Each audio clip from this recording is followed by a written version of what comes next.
Good morning.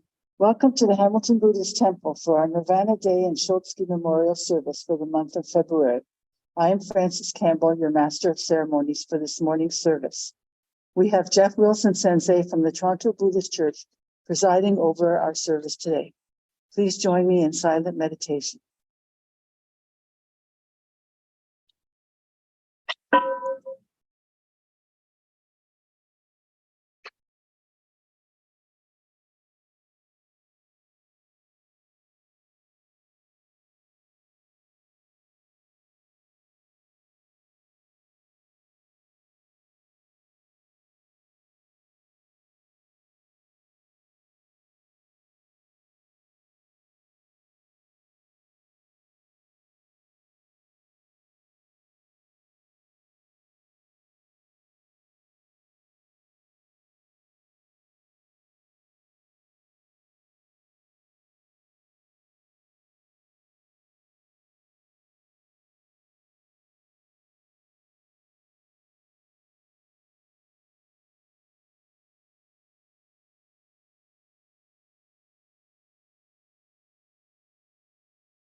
Naman Davs, Naman Davs, Naman Davs, Naman Dav, Naman Dav.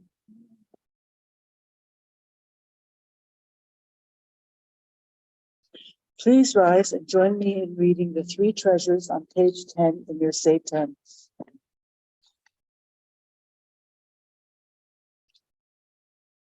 Three treasures. How rare and wondrous it is to have been born into human life, and now I live it. How rare and wondrous it is to be able to listen to the Buddha Dharma, and now I am able to hear it. If I do not transcend the world of delusion in this life, when will I ever attain spiritual liberation?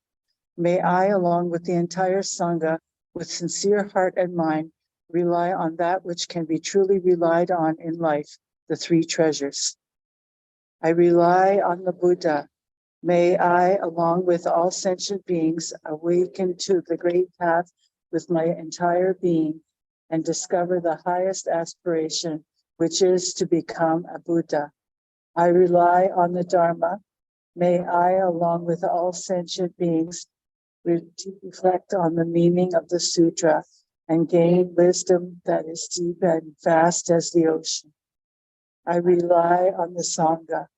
May I, along with all sentient beings, become one Sangha of life and able to move forward and live with a dynamic spirit that is hindered by nothing. The unsurpassed, deep, and wondrous Dharma, even in millions of kalpas, is extremely difficult to encounter, but now I am able to experience and embrace it. May I come to understand and revere the true meaning of the Tathagata. Namo Amida Butsu. Namo Amida Butsu. Namanda, Namanda, Namanda. Please be seated. We will now chant the Sutra Sambujo on page 29, followed by the Sutra Junirai on page 49, followed by the English translation. During the reading, I will call out the names of the Shotsuki members. You can come up and do your shoko. Thank you.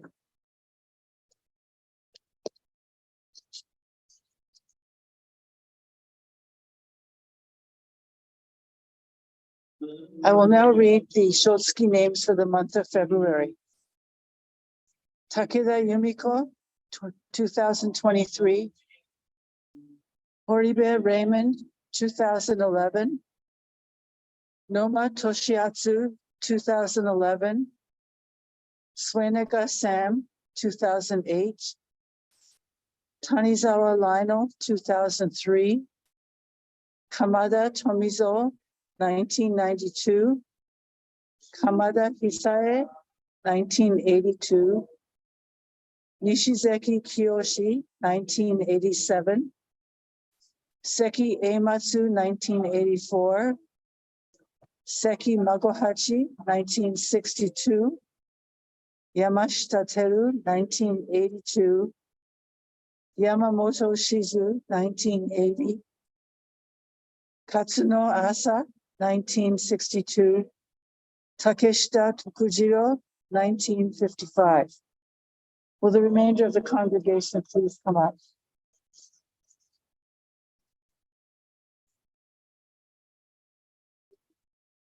To the ground in reverence. Before Amida, the sage, the noble one. In that marvelous land of peace and bliss, countless bodhisattvas surround him. His golden form shines forth pure, like the king of Mount Sumeru. His practice of truth is steadfast, like the elephant's pace. His eyes radiate like pure blue lotus blossoms. Thus I bow to the ground before Amida, the noble one. His face is pure and perfectly shaped like the full moon. His majestic light shines like 1,000 suns and moons. His voice is like a heavy drum or heavenly bird. Thus I bow to the ground before Amida, the noble one. Bodhisattva Kanno wears upon his crown the image of Amida adorned with many precious jewels to subdue non-Buddhist views and the arrogance of Maras. Thus I bow to the ground before Amida, the noble one. His virtues are incomparable, vast, and pure, clearly extending the vast open space. His acts freely benefit all beings. Thus I bow to the ground before Amida, the noble one. Bodhisattvas renowned throughout the 10 quarters, and even countless Maras always venerate him. The power of Amida's vow is for the benefit of all beings. Thus I bow to the ground before Amida, the noble one. Lotus flowers bloom in the golden treasure pond. Meritorious acts establish a wondrous throne, and upon it sits Amida, like the king of Mount Sumeru. Thus I bow to the ground before Amida, the noble one. From the 10 quarters, bodhisattvas come, revealing wondrous powers. They realize peace and bliss. Honoring his face, they offer eternal homage. Thus I bow to the ground before Amida, the noble one. All things are impermanent and without self, like the moon on water, lightning, shadow, or dew. Multitudes benefit from the Dharma that is beyond words. Thus I bow to the ground before Amida, the noble one. In the Buddha's temple, there are no evil names, nor is there discrimination or fearful evil paths. Every person having a sincere mind reveres the Buddha. Thus I bow to the ground before Amida, the noble one. The Buddha's countless skillful means put an end to resistance to evil undertakings. To be born is to attain non-retrogression towards Buddhahood. Thus I bow to the ground before Amida, the noble one. Thus I have praised the virtues of Amida. His meritorious acts are as boundless as the waters of the sea. Upon receiving these pure and good qualities, may all beings be born into his land. Namo Amida Butsu. Namo Amida Butsu. Namo Amida Butsu. Namanda. Namanda. Namanda.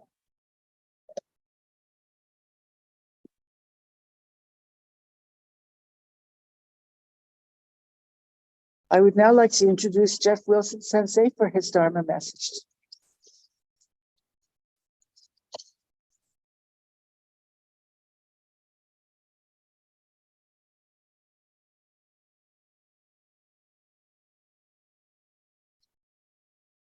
Good morning, everyone. Thank you very much for being here on Saturday. This is my first Saturday service here with the temple. I've been on Sundays, but not on Saturday.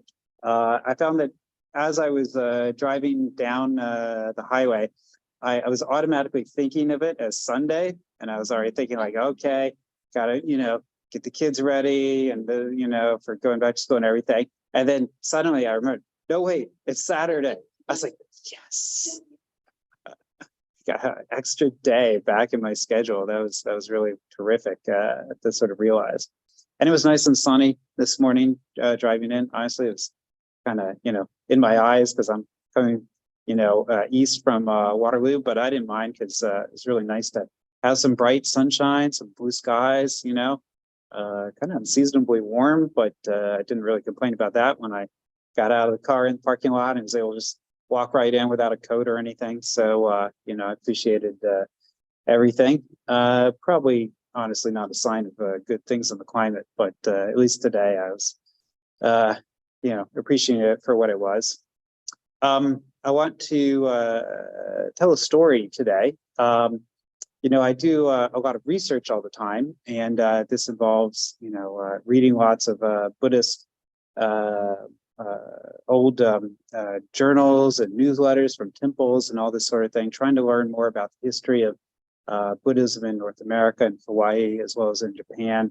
And this is great for me because it means that I'm always sort of steeped in the Dharma. This like my work is for the university, but I'm researching Buddhism. So I get to cheat. I always get to actually enjoy encountering Buddhism, learning Buddhism, and then they pay me for it. So, kind of a scam, really. I'm very glad about it.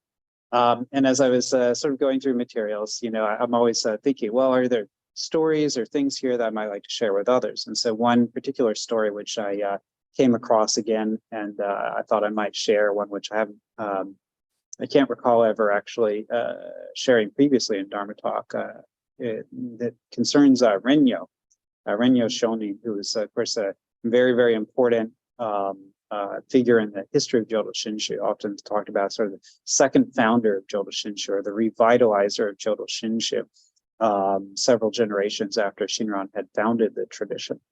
So we don't know much about Renyo Shonin. He was born into as a descendant of Shinran, and his father was the Monshu, the leader of the Jodo Shinshu Honganji tradition at that time. But these days we're used to Honganji being a major tradition. In fact, the Honganji tradition, consisting of the Nishi and the Higashi branches, is by far the largest form of Buddhism in Japan. But it wasn't always like this. And during Renyo's time, when he was a child, when he was growing up, Honganji was not strong, was not popular, was not powerful, was not acknowledged. It was actually a marginalized, not just marginal, but marginalized newer tradition of Buddhism that the elite traditional Buddhists didn't like, because they felt that the way that it catered to common people and said that anyone could say the Nembutsu, and anyone and everyone is included in the Buddhist compassion. This is quite threatening, actually, to their form of Buddhism, which was a much more elite and elitist and restrictive form of Buddhism, which had been in Japan up until that time. It was controlled by the upper classes and was really for the upper classes. So they did their best to marginalize the Honganji tradition, Jodo Shinshu in general. And Renyo, because of this, was often traveling for various reasons, including to go and bring the Dharma to people, because he had to actually go out there and do this sort of thing, and actually meet with people and try to teach them about the Nembutsu and so on. So once he was traveling indeed through the countryside with a number of his disciples, and they're walking and walking and walking, and they're getting quite tired. And he's not like riding in a carriage or carried on a palanquin or something like this, as was actually the situation for the other leaders of Buddhist traditions. He was by this time the leader of the Honganji tradition, most important figure in Jodo Shinshu at the time. But here he is walking on his own 2 feet for miles and miles and miles through the countryside, talking to people, sharing the Nembutsu with them. So, of course, this is pretty thirsty work. After a while, he got very tired, and his disciples were also getting tired. And so they're thirsty and they were craving some water. But it's not like there's a lot of infrastructure around in the countryside where he is. So they just have to keep going until finally they come to a farm. And they go and, they meet with the farmers there.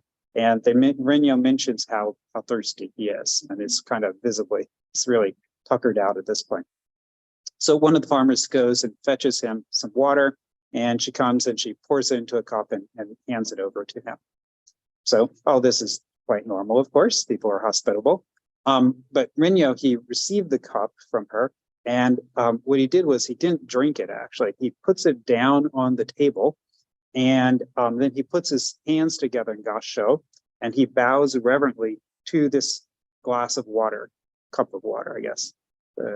Peasant farmers don't have glasses, but he's got a ceramic cup here, right? So it's only after he does this that then he picks up the cup and he drinks this water with, really visible relief and satisfaction and joy, of being able to drink this water after such a hot, thirsty journey through the countryside. And then he puts it back down again and he remarks, he says, through the grace of my being born a human being, this water is able to quench my thirst. How thankful. So this is his reaction to receiving this cup of water. And of course, as he continues to drink this water, he's very clearly grateful. Like you can just tell just by looking at him. And between each sip of water, he's spontaneously kept saying, Namo Amida Butsu, Namo Amida Butsu. Namo Amida Butsu. Not as like a kind of a programmed thing, but he's just kind of spontaneously doing it automatically because of this feeling that he has here, being able to drink this water. And so the farmer, she's watching all this with kind of interest and, kind of confusion and trying to figure out, what is this? She can see that peaceful look, which is on Renyo's face. It's kind of clear as day, as they say, like he's visibly peaceful and satisfied with this water. And, she's reflecting on this unexpected sort of encounter here. And she thinks to herself, how strange this is. This is the same water that I've been drinking every day, but it's never tasted so wonderful to me. Usually she's thinking to herself, I'm grumbling because I have to go and I have to haul it out of the well. And, the whole time I'm drinking, I'm just thinking about all the, hard labor that I have to do on the farm in order to stay alive and this sort of thing, But here's a man who really appreciates this water, the same water. How strange, again, she's thinking to herself. All this is recorded in the oral histories about Renyo. So these are actual historical events. So then the farmer, she goes and she gives the water to the other people who are also traveling with Renyo, to his followers. And they each demonstrate this same sort of joy and satisfaction as they drink the water that she provides to them.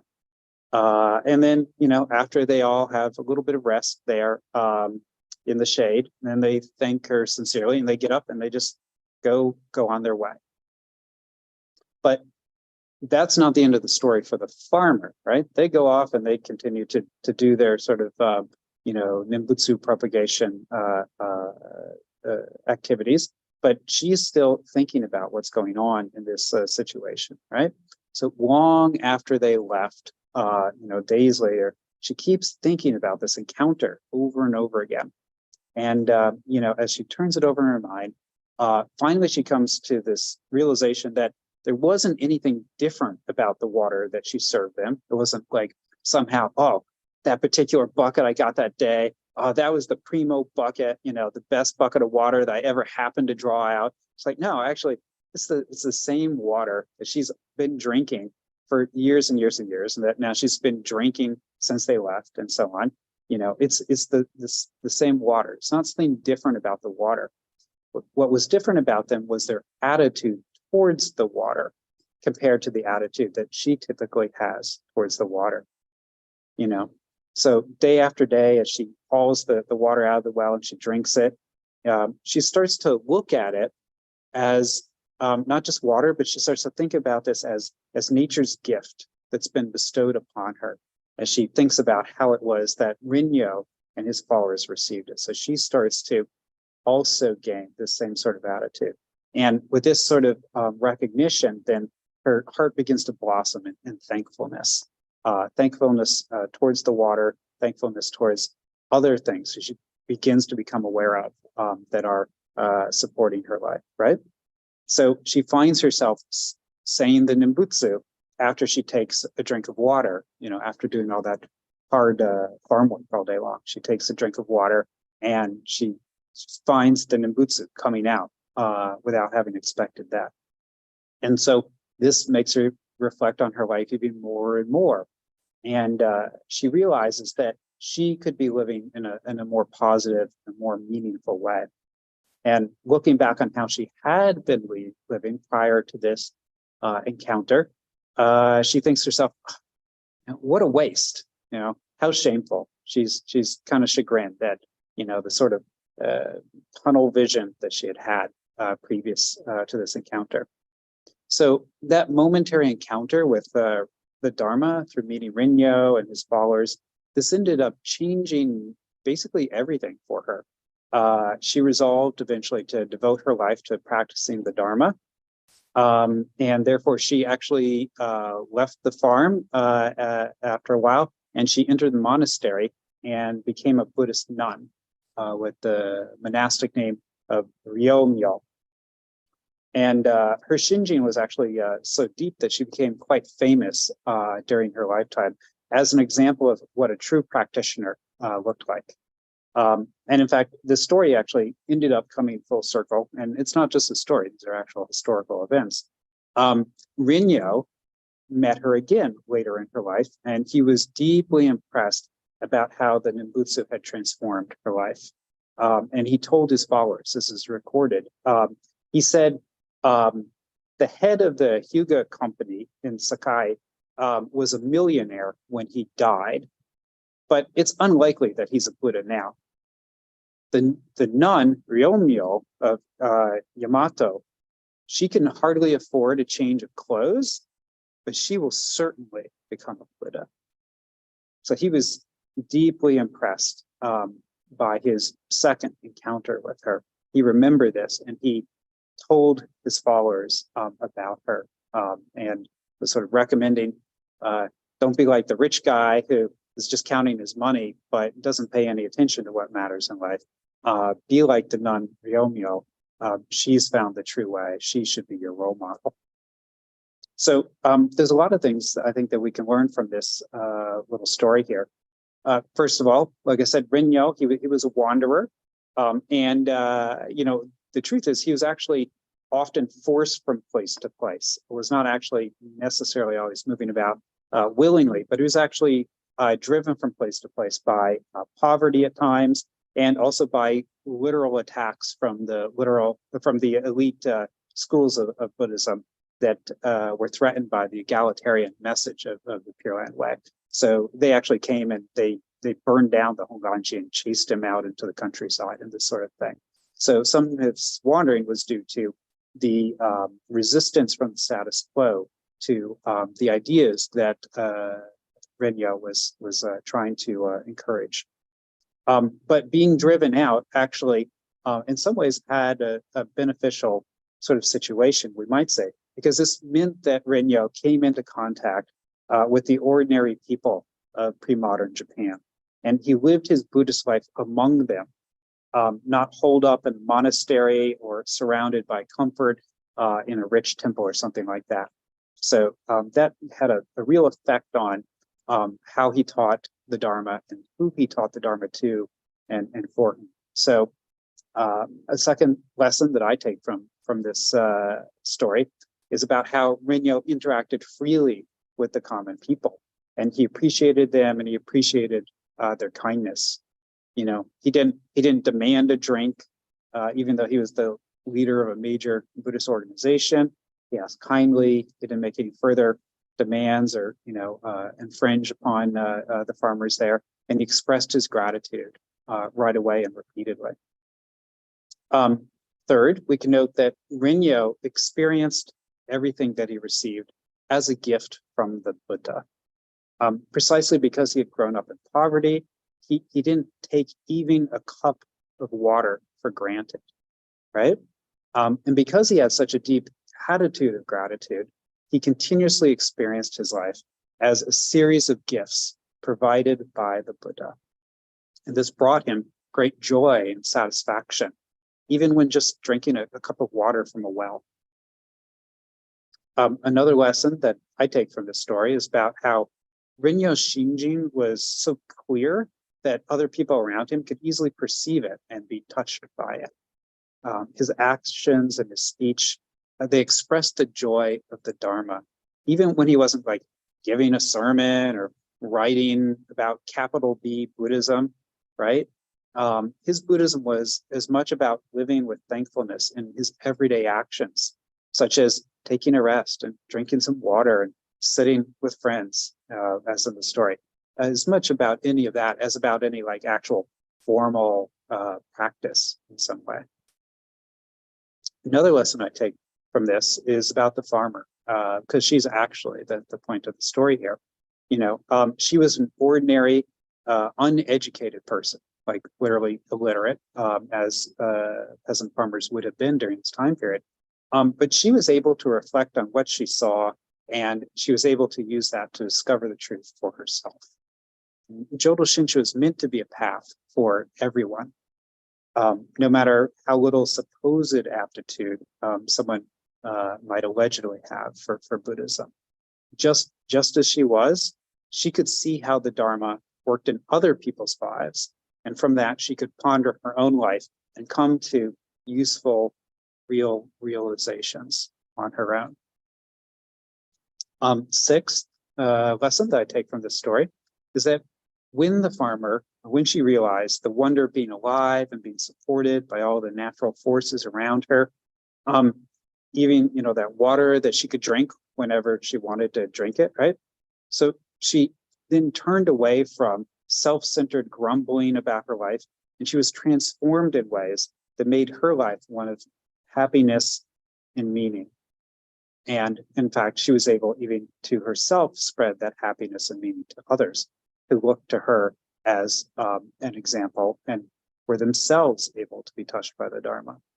And just as she was before she becomes a nun, this sort of thing, just as a regular person, she could see how the Dharma was working in other people's lives, and she could ponder her own life, right?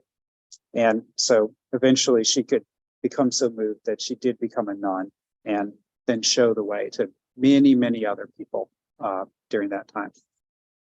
And the seventh thing that I don't want to overlook in the story actually is the gender aspect that's here.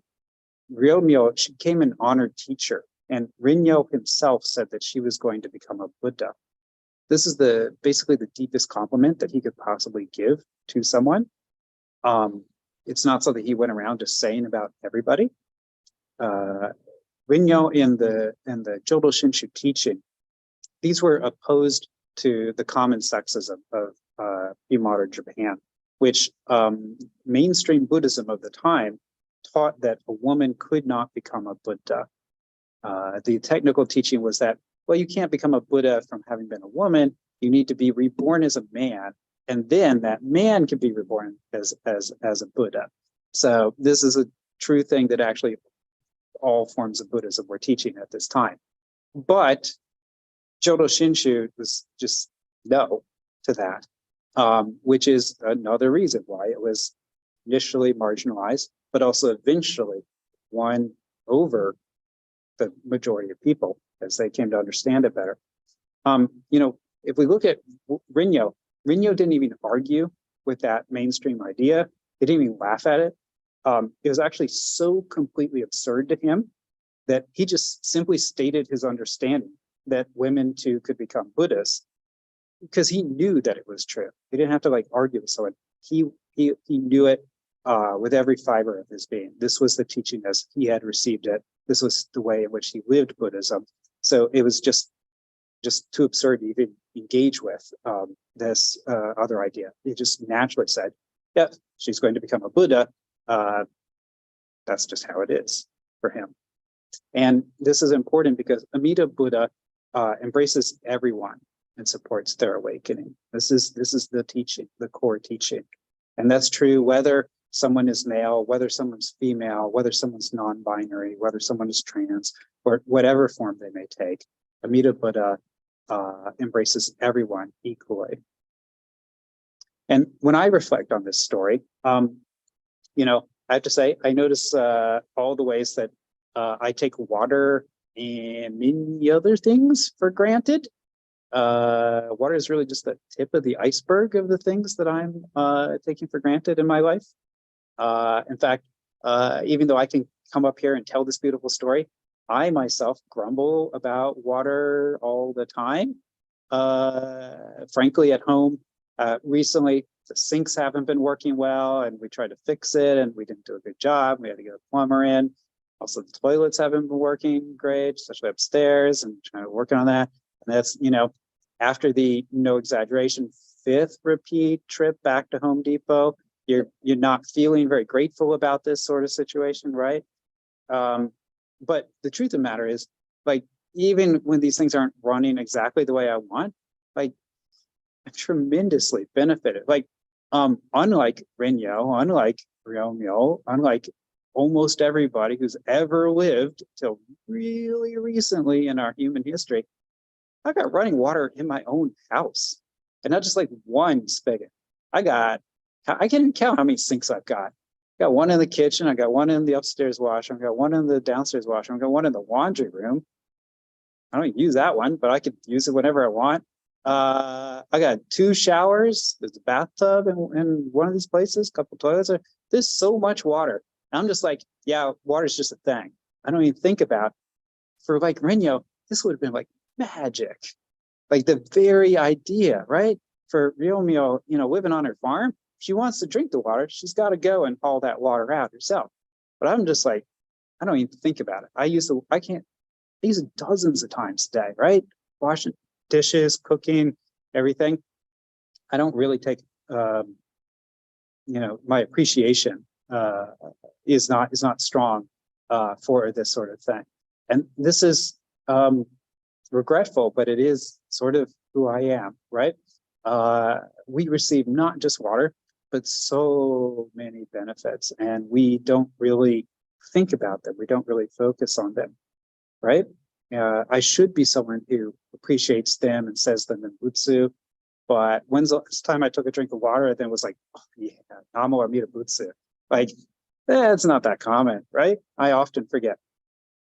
But I have to say, when I do remember, when I am reminded, then actually, you know, if I really do remember this, then I feel my heart being transformed. And, you know, I feel a degree of awe at how supported I am and how illuminated I am, you know, so that I'm able to awaken. So I am able to realize these sort of things. And there are times then that I do say the Nimbutsu in response. And I hope that I can be, you know, a grateful person, a more grateful person. And I hope that to the extent that I'm able to put my troubles on the side and allow myself to be grateful in this way, I hope that also my gratitude is able to then touch others and to help to lessen their suffering as well. Because this, of course, is what the point of Buddhism is. It's about becoming grateful, becoming aware, reducing the suffering in our lives, and then sharing that gift to try to reduce the suffering in other people's lives too, and in the systems that we all live within. This is what we are called to do as Buddhists. This is the point of the Dharma. So this is a story that I wanted to share with us all today. Thanks for your patience and listening to that and my reflections on it. And perhaps we'll take something from that and be able to apply it this weekend or in our lives. So thank you very much. If you would join me in Gasho in the Dharma talk. Namo Amida Butsu. Namo Amida Butsu. Namo Amida Butsu. Namanda. Namanda. Namandas. Namandas.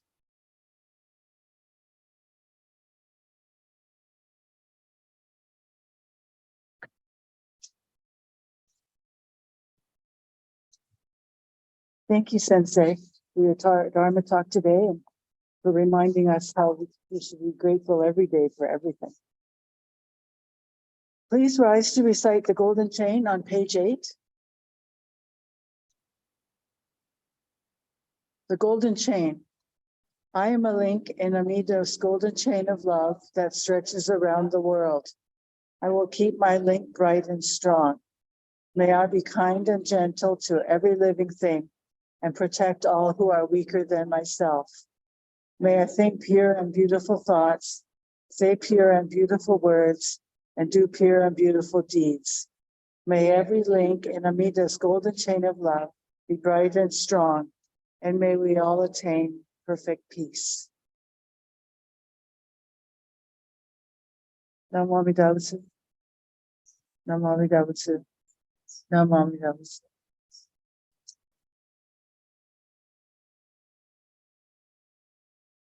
Please be seated. Some announcements. The 2024 Hamilton Buddhist Temple memberships are due. Forms are available.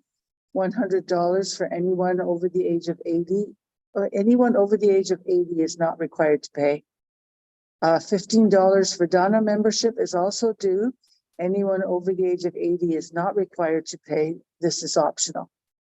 Toronto Buddhist Church will be having a farewell lunch on Sunday, February 18th, after the service at 11 a.m.